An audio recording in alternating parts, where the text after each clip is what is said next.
Bienvenida, bienvenido a la última parte del audiolibro Apariencias, Miedos disfrazados y Autenticidad, de Javier Burón Orejas. Capítulo 10, segunda parte. Idolatría de las obras. El obstáculo de la autoaceptación. Como hemos visto, la autoaceptación condicional es una fuente de ansiedades. Si los resultados de nuestra actuación son positivos, crean una satisfacción efímera y fluctuante, y nos hacen dependientes de la aprobación de los demás.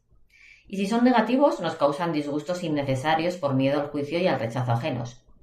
Estos inconvenientes no los tiene la aceptación incondicional, que no depende de que nuestra conducta sea exitosa o no, sino que nos aceptamos por lo que somos y no por lo que hacemos.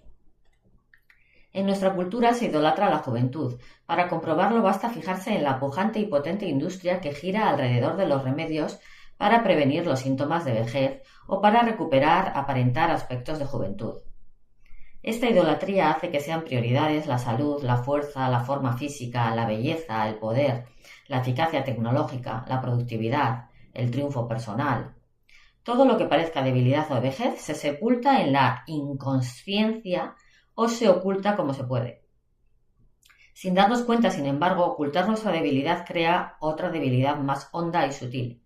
Nos hace más vulnerables cuando llegan las desgracias y nos incapacita para ver nuestra dependencia de la eficacia de las obras que hemos establecido como prueba de nuestra valía.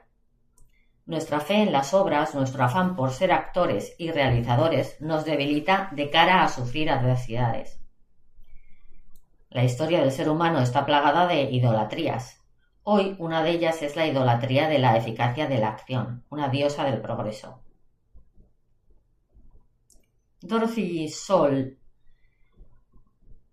brillante pensadora, afirma: quien solo ha aprendido en la modalidad de la acción, quien solo se justifica ante sí mismo como hacedor, no es capaz de habérselas con situaciones en las que no puede hacer nada, en las que la autoría se topa con sus límites.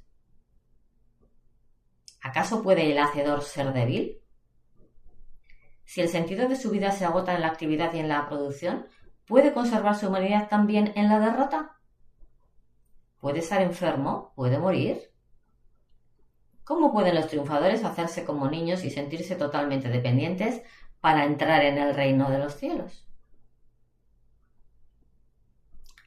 Me sorprendió esta frase de Pascal cuando la leí por primera vez. Toda la desgracia de los hombres proviene de que no son capaces de quedarse sentados en una habitación. En vez de reflexionar, huimos y nos dispersamos haciendo cosas, viviendo a flor de piel.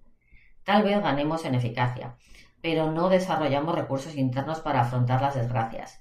Huimos de nosotros mismos. La soledad nos aterra porque no sabemos llenarla con pensamiento y nos deja en el vacío. Estamos en continua fuga. Nos movemos de un sitio para otro, de una actividad a otra, para huir de nosotros mismos, de nuestra intimidad. En lugar del silencio, preferimos aturdirnos en el ruido. Y en vez de pensar, hablamos y nos movemos. En vez de concentrarnos, nos dispersamos. Para no deprimirme pensando y dando vueltas a la cabeza, se dice. Pero lo que puede dar dolor de cabeza no es pensar, sino pensar mal y obsesivamente sobre banalidades. Hacer girar el pensamiento repetitivamente sobre una misma idea insustancial. El contenido hueco del pensamiento y la imaginación infundada de peligros. La idolatría por la acción tiene muchas modalidades, pero me voy a fijar solo en dos: el fariseísmo y el perfeccionismo, que son tan antiguas como el hombre y que representan dos murallas que impiden la autoaceptación incondicional. Por su frecuente aparición en los evangelios, el fariseísmo se asocia con la religión, pero ya en el siglo I a.C. era un grupo fundamentalmente laico. Con el tiempo, ser fariseo llegó a ser sinónimo de ser hipócrita, y a los fariseos se los veía como individuos que cuidaban mucho las apariencias del cumplimiento religioso para cubrir su corrupción interior.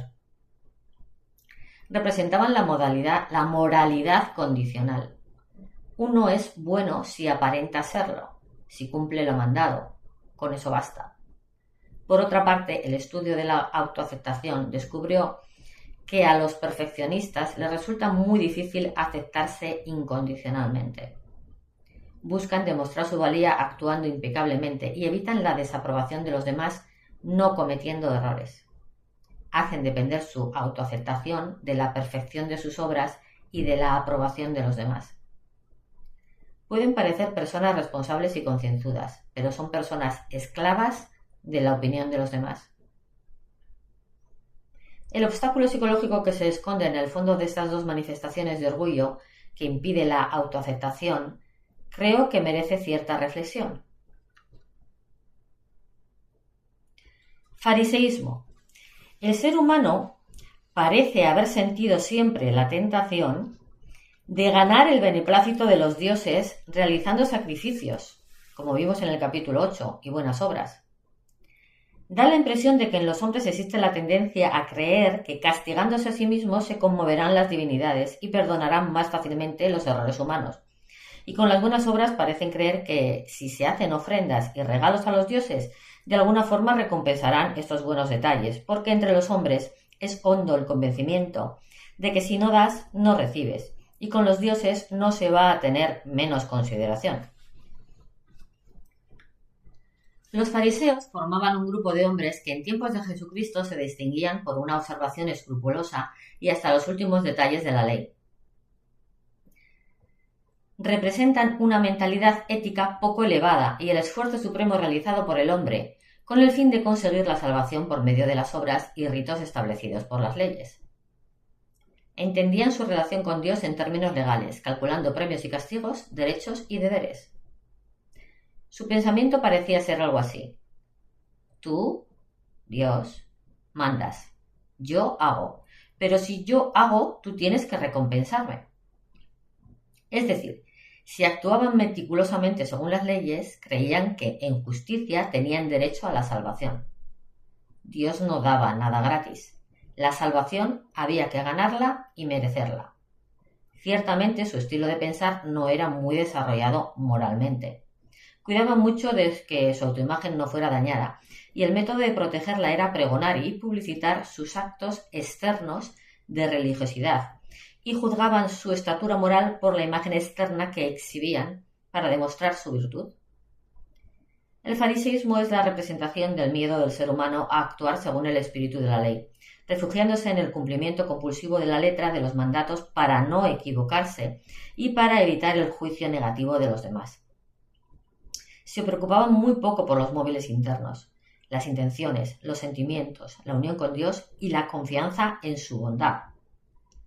Los creyentes que identifiquen la religión con el cumplimiento de las normas establecidas por su Iglesia podrían pertenecer a la cofradía de los fariseos. El fariseo reducía la religión al cumplimiento de normas para no ser castigado con una fama adversa, sin darse cuenta de que el temor no engendra amor ni atracción afectiva, sino cálculo, precaución y miedo, como se ha comprobado en psicología hace mucho tiempo, cuando se empezó a estudiar en los laboratorios las leyes conductistas de la motivación, en las primeras décadas del siglo pasado. Después de 20 siglos de cristianismo, parece que en muchos creyentes sigue latente la idea de que deben hacer buenas obras para salvarse, de que Dios no da nada gratis, de que la salvación hay que merecerla. Es una forma de decir que no creen en la salvación incondicional y gratuita. Borragán, 2015, teólogo católico, dice que en la práctica la mayoría de los cristianos, incluidos monjes, sacerdotes, religiosos y religiosas, quieren hacerse valer ante Dios y que les pague por los servicios prestados con sus buenas obras. El hombre está tan acostumbrado a pensar que su valía depende de los éxitos de su actuación y que hay que ganarlo todo que no parece estar dispuesto a creer que sus buenas acciones no sirvan para ganar el cielo. Tillich, una gran figura de la teología, insiste en que el hombre es aceptado, perdonado y salvado por Dios incondicionalmente, no por lo que hace, sino a pesar de lo que hace. Si los méritos, los sacrificios, las obras de caridad, el cumplimiento de las normas religiosas, etc., sirven para que el individuo se sienta justo y salvado delante de Dios, son más bien pecados y es mejor no realizarlos, porque como el pecado separan de Dios, son un intento de comprarlo y supeditarlo. Es orgullo. La compra de las indulgencias, dar limosnas o hacer sacrificios para conseguir el perdón de los pecados suscitó en Lutero rebeldía e indignación. Según las explicaciones de Tillich, ¿podemos decir que las buenas obras no sirven para conseguir la salvación, para ganar el cielo? No, no sirven para esto. Pueden ser útiles para otras cosas, por ejemplo, expresar amor, afecto o agradecimiento, para ayudar, establecer amistad, consolar, dar ejemplo de generosidad, etc. Pero no pueden usarse como monedas para comprar favores divinos o ganar el cielo. ¿No resultan insultantes en este caso? Freud decía que el inconsciente se mantiene a sí mismo en la oscuridad, y del pecado social o moral podría decirse algo parecido. Procura impedir que se tenga la plena conciencia de él, pues a todo acto de flaqueza humana suele seguir una justificación del hecho, o al menos una versión tergiversada de lo ocurrido, para que la debilidad parezca menor y se pueda comprender más fácilmente. Lutero pensaba que la falta de voluntad del pecador para verse como pecador es la forma suprema de pecado, el pecado de los pecados. Lo mismo podemos decir de la alienación. La mayor alienación es no tener conciencia de la alienación. Niebuhr, otro destacado pensador del siglo XX, lo llama orgullo de virtud y señala que considerarse recto y justo es la causa de la mayor parte de las crueldades de la humanidad. Podríamos pensar, por tanto, que si aceptar ser aceptado requiere, según Tillich, una profunda conciencia de pecado y una plena confianza en la misericordia de Dios, esta actitud puede ayudar al creyente a autoaceptarse y a aceptar a los demás. Una afirmación rotunda de Tillich es que para amar hay que sentirse querido. Y el que se siente querido por Dios se acepta mejor a sí mismo y a los demás. Perfeccionismo. Todos creemos saber cómo es una persona perfeccionista, pero no es fácil definir el perfeccionismo, pues la perfección, que para unos es el comportamiento normal que exige el sentido de responsabilidad, para otros es una conducta neurótica y obsesiva. Y cierta imperfección, que para unos es normal y razonable, porque nadie es perfecto, para otros es simplemente dejadez o irresponsabilidad. Por otra parte, hay personas que son perfeccionistas en un terreno concreto y no en otro, por lo cual no se puede generalizar y calificarlas como perfeccionistas. Por ejemplo, un violinista puede ser extremadamente exigente consigo mismo buscando la perfección en la ejecución al ensayar su intervención como solista en un concierto y ser bastante laxo y desordenado en otros aspectos de la vida diaria. ¿Qué es, pues, el perfeccionismo y cómo actúa la persona perfeccionista? En términos generales, se suele entender que el perfeccionismo es la tendencia a imponerse niveles personales de ejecución excesivamente elevados y enjuiciar los resultados contrastándolos con esos mismos niveles de exigencia. Esta persecución de la perfección, y personalmente añadiría acompañada de escasa aceptación de la imperfección. De Burst, 1980, que fue uno de los primeros en crear una medida del perfeccionismo, después de hacer una revisión de la literatura pertinente, identificó varias características importantes de la conducta del perfeccionista.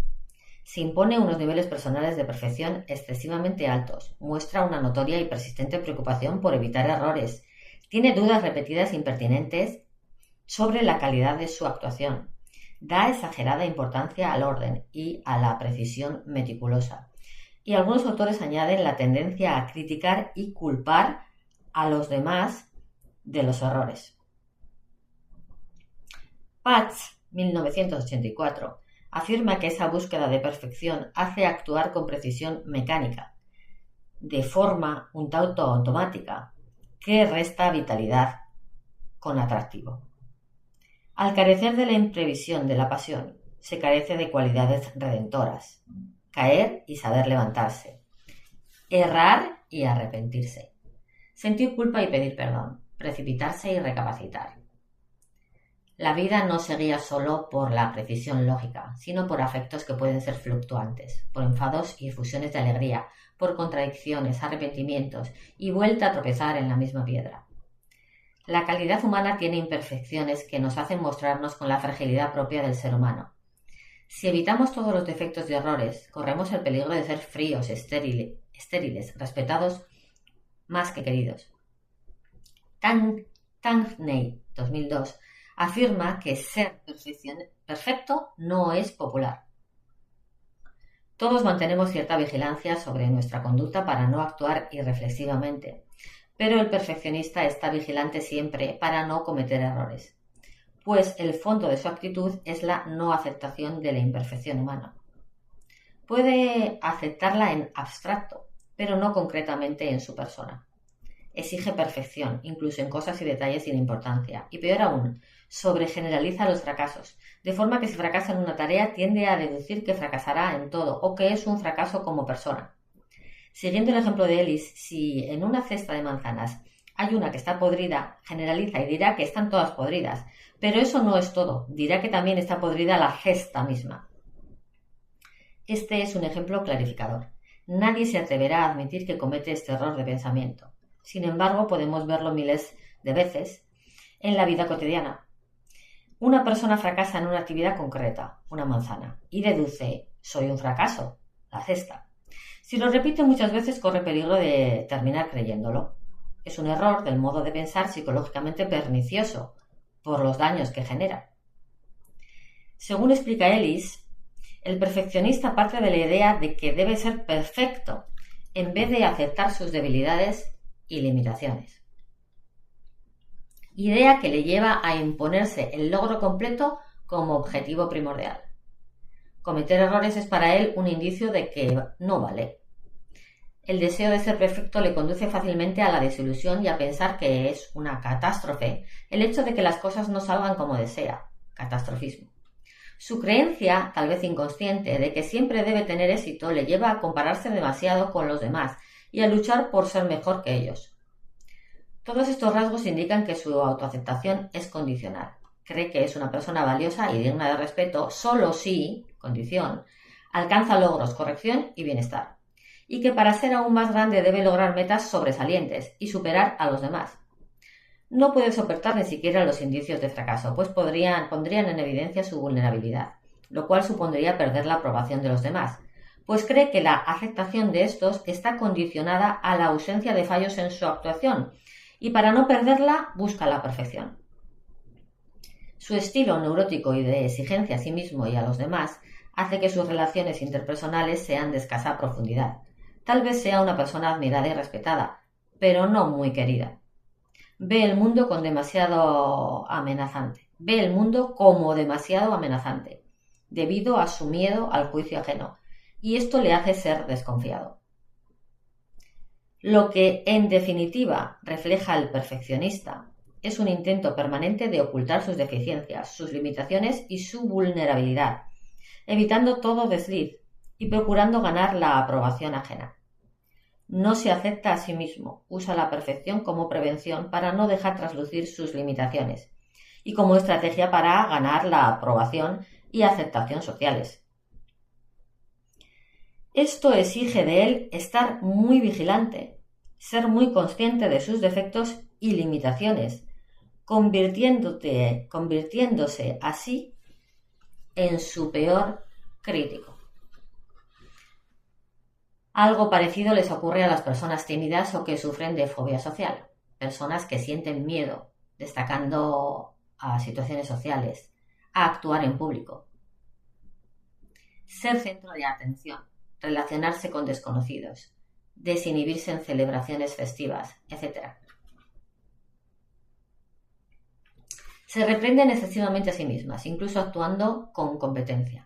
Creen que los demás comparten las visiones negativas que tienen de sí mismas, aunque no sea cierto. Anticipan su rechazo y esto les hace temer la interacción y los encuentros sociales.